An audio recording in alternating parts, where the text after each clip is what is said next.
De retour dans le DG après ce zapping, Giovanni Castaldi est avec nous en direct depuis Budapest où aura lieu ce match délocalisé en Hongrie. Giovanni, Israël-France, c'est demain soir. Raphaël vous regarde avec intérêt parce que... Mais je crois, j'ai déjà été à Budapest, je crois connaître ce coin. Ouais. On s'en fout Raphaël, ça c'est votre vie.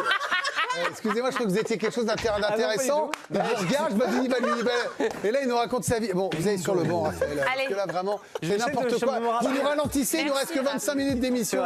Giovanni, pardon, il y a l'autre qui nous fait un maps en direct, je sais pas ce qu'il lui a appris.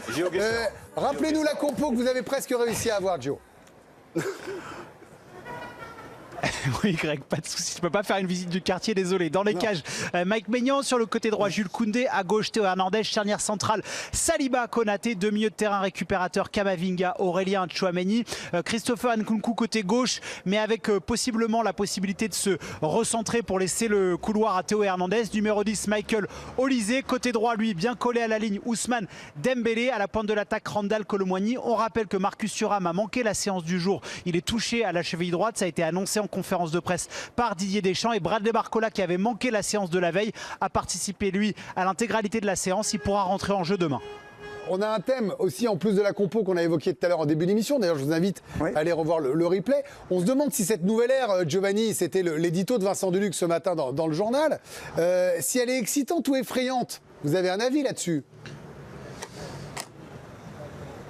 Elle est, à mon sens, plutôt excitante dans la mesure où on l'a bien vu sur la question de l'usure avec la retraite d'Hugo Lloris, d'Olivier Giroud, Raphaël Varane, Antoine Griezmann. C'est des garçons qui sont ressortis et c'est normal avec la cadence infernale psychologiquement parfois touchés. Je pense notamment à Raphaël Varane, il l'a assumé et c'est très bien. Et c'est excitant parce qu'on voit qu'on a un vivier exceptionnel. On a pu le voir aujourd'hui, de la fraîcheur mentale avec Aurélien Tchouaméni, des garçons qui vont émerger comme Bradley Barcola et surtout un capitaine revanchard. En ce moment, tout le monde aime à détester Kylian Mbappé. On oublie parfois, moi le premier, je le confesse, qu'il a été un joueur exceptionnel. Et avoir ce champion piqué au vif, capitaine qui va devoir ramener l'équipe de France au sommet, personnellement, ça m'excite.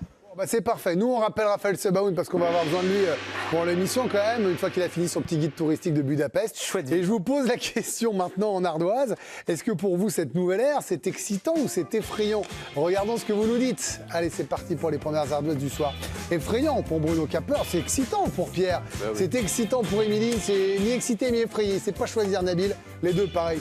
Bon, vous êtes un peu inquiet et en même temps un peu excité, Nabil. Par rapport à mon ardoise, vu la météo extérieure, me mouiller, c'est pas mon truc. Oui, ça c'est clair. Là aujourd'hui, vous allez y avoir droit. Qu'est-ce que t'es fort. Ouais, si on veut. Donc, vous voulez aller au restaurant? Vous enchaîniez parce que derrière j'ai Pinot et j'ai un jeu. Mi-excité, évidemment, mais Giovanni a un peu dit le truc.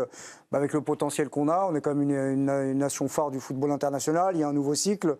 Il y a quelques joueurs qui commencent à apparaître, comme Olysée par exemple, ça c'est toujours intéressant. Et mi-effrayé parce que moi je pense qu'il y a un désintéressement relatif, il y a une usure du pouvoir par rapport à Didier Deschamps. J'ai peur que ça soit le mandat de trop. Et d'ailleurs, j'ai remarqué qu'on faisait pas mal de débats ces derniers temps sur l'environnement de l'équipe de France. Et il y a des choses qui ne sortaient pas par le passé, qui aujourd'hui sortent comme si le mur de la peur était tombé. Tout simplement. C'est beau. Et c'est excitant et à la fois effrayant parce que aucun joueur qui a été convoqué par Didier Deschamps n'ont atteint les 55 sélections avec les Bleus. C'est une première quand même depuis 14 ans. Depuis août 2000, ça faisait 14 ans qu'on n'avait pas vu une liste avec aussi peu d'inexpérience peut-être, ou d'expérience en tout cas en équipe de France. Et puis la moyenne de sélection d'un joueur moyen de cette équipe de France, c'est 18 sélections seulement. C'est très peu. On disait, Émilie, très longtemps que Didier Deschamps était le seul patron. On disait le patron de l'équipe de France, le vrai capitaine, c'était Deschamps. Est-ce que le fait qu'aujourd'hui, ça, je ne dis pas que ça déborde, je ne dis pas qu'il n'arrive plus à contenir, mais on ressent un peu ça, ou qu'il doit changer sa manière de faire par rapport à une génération qui maîtrise moins que la précédente, est-ce que ça peut poser souci? En fait, c'est compliqué de changer de cycle de joueurs. C'est-à-dire que ça, à la rigueur, on le comprend. Alors, il faut qu'on accepte les départs de Griezmann, les départs des anciens, etc. Nouveaux joueurs, OK, sauf qu'en fait, il y a un coach qui ne bouge pas. Et pardon, mais le coach de 2018, maintenant, depuis, qu'est-ce qu'il s'est passé? Et en fait, beaucoup de choses. La culture de la gagne, le fait de on s'en fout du football, c'est le résultat qui compte, etc. Tout ça a marché pendant un temps et maintenant, on voit que ça s'étiole. Et je pense que là, l'Euro a envoyé des signaux très forts. Les supporters ont envoyé des signaux très forts en disant on s'ennuie, on n'adhère plus. Et regardez les 2 derniers matchs là qui ont eu lieu, les stades n'étaient pas pleins et on sent un désintérêt. Donc attention, pour moi, c'est pas le désintérêt des joueurs, mais c'est catalysé par un Deschamps qui, du coup, le coach ne bouge pas alors que les joueurs changent. Après, la magie du football, Pierre Maturana, c'est que tout peut repartir très vite. Voilà. Que ce soit, non mais pour Mbappé, pour les Bleus, bah bien sûr, ce sera Migol, mais la réalité c'est ça. Il suffit de gagner 2 matchs brillamment et d'être à nouveau dans une spirale positive. Attention. Tout vient du jeu quand même.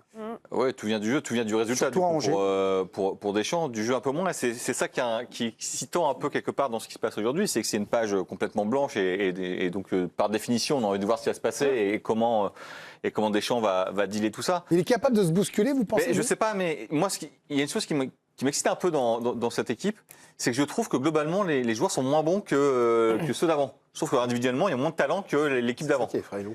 Et donc je me dis, oui, c'est un peu effrayant, mais du coup, tu as envie de te dire, que t'as moins de preuves. est-ce que Didier Deschamps pourra faire un peu de magie avec ça? Qu'est-ce qu'il peut faire lui, en tant que coach qui a gagné? Changer, peut-être être offensif. Voilà, c'est la question. En tant que coach qui a gagné, qui a une culture du résultat, etc., qu'est-ce que lui peut faire avec ces joueurs qui sont, sur le papier, moins bons que ceux qui lui ont permis d'arriver très très haut dans les années 2010. Après, est-ce que le changement de cycle n'a pas déjà été entamé après la finale de la Coupe du Monde 2022 et même pendant la finale de la Coupe du Monde 2022? Alors, l'équipe qui avait débuté à gauche de votre écran, la finale de la Coupe du Monde 2018, il n'y a plus aucun joueur. Alors, il y aura le retour de Kylian Mbappé, mais les autres ne sont plus là. Là, à droite de votre écran, c'est l'équipe qui a terminé la Coupe du Monde 2022. Donc, c'était déjà il y a un peu moins de 2 ans maintenant, avec des joueurs en bleu, Kolo Muani, Thuram, Fofana, Tchouaméni, Kamavinga, Konaté, ils sont dans le groupe. Mbappé ou Upamecano, bon, ils reviendront une fois qu'ils seront rétablis. Et puis Coman et Dizazi postulent également pour revenir. Ils terminent. C'est la compo à droite, Grégory. C'est vraiment pour vous montrer l'équipe qui a fini, parce qu'on a senti une bascule lors de cette finale de la Coupe du Monde 2022. Ou peut-être que le renouvellement était déjà enclenché lors de cette finale. Giovanni, l'usure de Deschamps, est-ce que ça peut s'entendre? Est-ce qu'il est capable, je repose ma question différemment, de se renouveler, de changer, de faire lui-même sa propre évolution? Moi, je trouve déjà qu'il a évolué dans sa façon de voir. Il est tout sauf idiot. Il voit bien ce qui se passe quand même.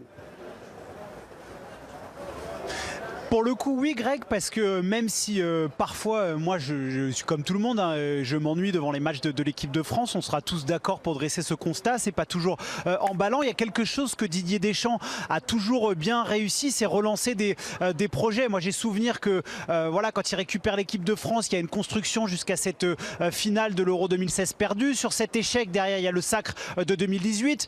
Après l'échec de l'Euro 2021, c'était un drame. Il y avait souvenez-vous, un cadre dans le vestiaire qui n'était pas au bord de l'implosion, mais il y avait les polémiques, Benzema qui revient, Olivier Giroud, il y avait la séquence avec Bertrand, Kylian Mbappé qui ne me fait pas les passes, Olivier Giroud qui est plus rappelé. Derrière, on a un nouveau cycle qui se met en place, la Ligue des Nations et la finale de la Coupe de Monde 2022. Et là, on a un cas où, après cet Euro, dans le jeu qui a été décevant, mais sur le plan du résultat, il y a une demi-finale où il y a tous les cadres quasiment de 2018 qui sont partis, on va pas les reciter, Griezmann, Pogba pour d'autres raisons, et on est à la base d'un nouveau projet. Et ce qu'a toujours bien fait Didier Deschamps après des grandes compètes, c'est de réinjecter du sang neuf et introduire des nouveaux joueurs dans cette équipe de France. Donc on peut au moins lui faire confiance sur rebâtir un groupe. Je dis pas qu'on prendra toujours du plaisir, mais humainement, il a toujours cette capacité de rebond. Bruno, en revanche, vous êtes un peu effrayé, voire totalement.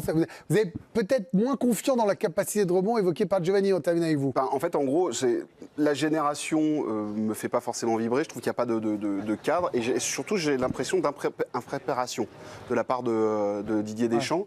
On a toujours vu qu'il avait un coup d'avance. Sauf que là, avec la séquence Griezmann, avec la séquence Mbappé, avec la séquence de joueurs un peu moyens plus, qui tentent de prendre le pouvoir, qui commencent à faire filtrer les informations, ce que tu disais, j'ai l'impression que le fameux mur qui a pété, je suis pas sûr qu'il soit capable de le remettre en place. Et moi, j'avoue très franchement que je suis de ceux qui auraient voulu qu'à un moment donné, ça s'arrête et qu'on passe à autre chose. Vincent Deluc proposait qu'il annonce qu'il arrête en 2026 pour avoir un baroud d'honneur et du calme. Voilà, je pense que c'est la meilleure idée. Et bon.